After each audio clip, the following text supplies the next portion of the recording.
The Argonauts of the Air by H.G. Wells. One saw Monson's flying machine from the windows of the trains, passing either along the southwestern main line or along the line between Wimbledon and Worcester Park. To be more exact, one saw the huge scaffoldings which limited the flight of the apparatus. They rose over the treetops, a massive alley of interlacing iron and timber, and an enormous web of ropes and tackle, extending the best part of 2 miles.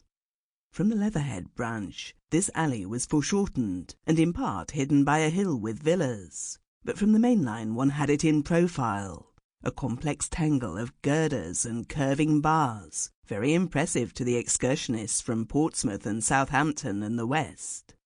Monson had taken up the work where Maxim had left it, had gone on at first with an utter contempt for the journalistic wit and ignorance that had irritated and hampered his predecessor, and had spent, it was said, rather more than half his immense fortune upon his experiments. The results, to an impatient generation, seemed inconsiderable. When some 5 years had passed after the growth of the colossal iron groves at Worcester Park, and Monson still failed to put in a fluttering appearance over Trafalgar Square, even the Isle of Wight trippers felt their liberty to smile, and such intelligent people as did not consider Monson a fool, stricken with the mania for invention, denounced him as being, for no particular reason, a self-advertising quack.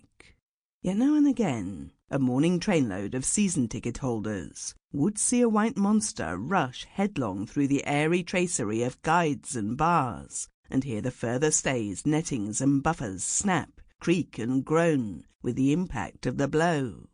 Then there would be an efflorescence of black-set, white-rimmed faces along the sides of the train, and the morning papers would be neglected for a vigorous discussion of the possibility of flying, in which nothing new was ever said by any chance, until the train reached Waterloo and its cargo of season-ticket holders dispersed themselves over London.